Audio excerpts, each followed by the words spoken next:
Welcome everyone. Here it is, guys. We got the free vessel. So let's grab the vessel together. Let's enter the pack. And here we go. Free vessel. Lovely, lovely. This is my first constellation for the vessel. So I'm at constellation 1 now. Now before we go anywhere in the video, let's have a look at what happened here.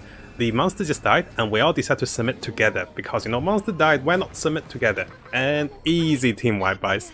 All 4 of us died. And literally we were not expecting this. So this is one of my tips, guys. Do not submit right after the monster dies. Wait for the monster to get aggroed, or wait for the monster to look away, then submit. The entire team got wiped there by the monster. This level 80 boss is no joke. And everyone goes, oh my god, epic. We all started typing. Let's look into the cost of getting vessel. We cannot do any of those without spending resin, so we do have to spend the resin for chapter 2 and also chapter 3. In total, we're looking at 280 resin for chapter 2 for completing 14 of those meteorite remaining savages, and also we'll be spending 40 resin each for the co-op challenge, so another 280. So in total, to get a free vessel, guys, you will be looking at 560 resin. And keep in mind, most of you would have finished the chapter 2 already. For the chapter 3, there is no rush and there's no need to spend your favorite resin, no need to refill to complete vessel right now. I only did this because I had some spare resin saved up and I wanted to make the video for you guys. So don't rush for the vessel, only 280, and this will take us less than 2 days to regen for the resin needed for the event. Now coming over to our top tips for the co-op event. You saw in the replay, guys, we were team wiped by the monster right after a fight. Because you get energy after a fight, most people tend to start, submitting the energy. And what happened is, the monster that respawns will automatically aggro whoever's submitting, and they will charge and they will cast spells at us. Usually the submission time is about 5 seconds, and we do not have enough time to submit before this happens. And the worst case scenario is the entire team gets wiped, we all lose half, or at least half of the energy we have, and this really delays your progress with the co-op.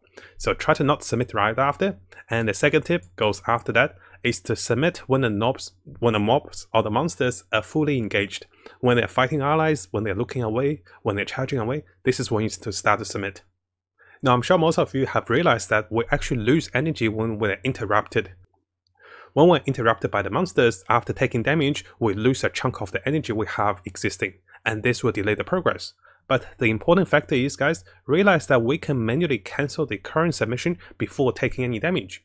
What that means is, if the monster is about to hit you, and if you see the damage coming before your timer ticks finishes, you can manually run away and move a little bit to cancel your casting of the submission. This will set the submission on a 3-second cooldown, but this does not lose any energy. Let me try to show you guys over here with one of my replays. So here I'm just fighting monsters, I'm thinking, monsters looking away, and I have a bit of energy, over 50, so I've started to submit. And notice the monster's charging at me. When the monster charges at me, I decided to move before it hit me.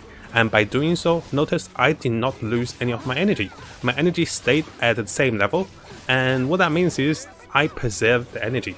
And I'm gonna go back there now the monster's looking away, and this time, he literally followed me, right? So again, he is following me and I don't want to lose any of my energy. So I came back to the fight, I decided to fight them a little more. I'm waiting for the chance to submit. So don't rush the submission, because if the monster hits you, you're gonna lose a chunk of your energy. Might as well try to take care of it and try to manually dodge the monsters when you can. Of course, make use of the buffs like those, because those submission buffs can be really helpful. If you're the person that has the submission buff, make sure you stand next to your allies like this one, and I'm getting my submission done. Notice I managed to preserve all my energy by manually cancelling twice when the monster was about to attack me. Coming to our next tip, during the event you might be facing very close to the next bar of the energy, you might be facing a very strong monster. This is the time you want to check on the side and look at the bar, look at the allies. Whoever has the ticks should be coming and submitting the energy. They should not be trying to kill the monster, because if you try to kill the monster is too tough. It will take you another minute or two, but if you start to submit like this, notice I'm starting to submit, and I'm telling everyone to submit, and we don't have to kill the monster. If you just submit your energy, you finish the event, and this progresses to the next stage. So there are 2 reasons why you should be submitting. The first one is pretty obvious, is that you end the event if you reach the maximum cap, and the monsters does not have to be killed. At other stages, if you reach this particular threshold and this threshold, new monsters will be spawned and the existing monster will disappear. So this way, you actually moving or progressing quicker in the event by submitting your energy whenever you have the tick ready. So be aware of the ticks and be aware of your energy. Of course, if you're about to get hit, try to not rush spending. But whenever you can, guys, you can submit to escape or to skip the stage from this one and the second one and the final one. So keep in mind, those are the threshold markers you can be submitting to skip the stage. Now, have you guys ever wondered if you're actually getting less loot if you go into a world level that's less? So here I will be queuing up for a co-op and my current loot reward are 50 of the essence. What's going to happen is, after joining the world, I'm going to realize that the monster is actually level 40. So the host of this party is a player with lower world level than me, much lower world level. The monster is melting like butter, but my biggest concern is, what if I don't get enough of the rewards? So I'm going to skip to the end. I'll show you guys what reward we get after completing everything. And over here you can see we finished pretty much in 4 minutes. That's after we made several mistakes. By finishing and claiming the reward on a lower world level, you can see that we still got 50 of the star essence. So don't be shy, guys, and feel free to join parties and players who are lower level than you, because if they're hosting the world and you're getting the benefit of fighting easy monsters and also getting the same reward. So if you see players with lower level, don't worry about it. They might bring you quicker access to the co-op event and easier monsters. Next up, it is very important, guys, as you're about to finish the event, make sure you grab your reward as quickly as you can. Because here I'm trying to finish the boss, and after finish the boss, what's going to happen is we're trying to submit for the energy, right? You can see that this fight actually took us a long time. Multiple mistakes by a lot of players because we keep getting interrupted. And what happens now is you have a few seconds. After this, you can click anywhere to finish. My character is still in the submission progress or the animation. I'll be trying to grab the loot as quickly as I can, and notice I'm trying to claim my reward. Just when I click claim reward, I was kicked by the host. This is actually not a good behavior because we have to claim the rewards to progress with our festival event. And we spent 6 minutes, he just kicked me right after I finished. So luckily I clicked 1 second before he kicked me. Now imagine if you're not fast enough, if you're too far away from the location, you'll be wasting 6 or 5 minutes of your time simply because the host will be kicking players. It is not in the party members' control to be not kicked. We don't have a choice to stay in a party, so the host can always kick you. The best way is run as close as you can to the particular event when it's about to finish, and this way, as long as you're next to it, as long as you claim quickly, don't run around, don't waste your time. So make sure you claim, spend your 40 Resin as quickly as you can.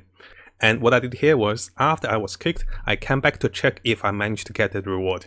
I got it just in time. So in this replay, I was about 4 out of 7, and I managed to get 5 out of 7. Still, guys, be careful. There are host players who will be kicking players, so make sure you claim your reward as quickly as you can. Now, to summarize this video, we'll be getting a free vessel with 560 Resin spending, and most of us would have spent for the 14 of the Meteorite Savage already. So we're looking at 280 Resin for the last chapter of the game. And I want to encourage you guys to not spend your fresh Resin, to not try to refill to complete the 7 out of 7 right away. It will take less than 2 days for the natural Resin to be regened for 280, and you can, save your resource, save your gems for other usage. As for the tips for the co-op event, make sure you guys don't submit right away to avoid a team wipe or to avoid interruptions. You can manually cancel your current submission to avoid losing energy. And also, before we finish, a small shout out to Ray. I was playing co-op and Ray said, "Hey, we got met, YouTuber." I was like, "Yay, hello."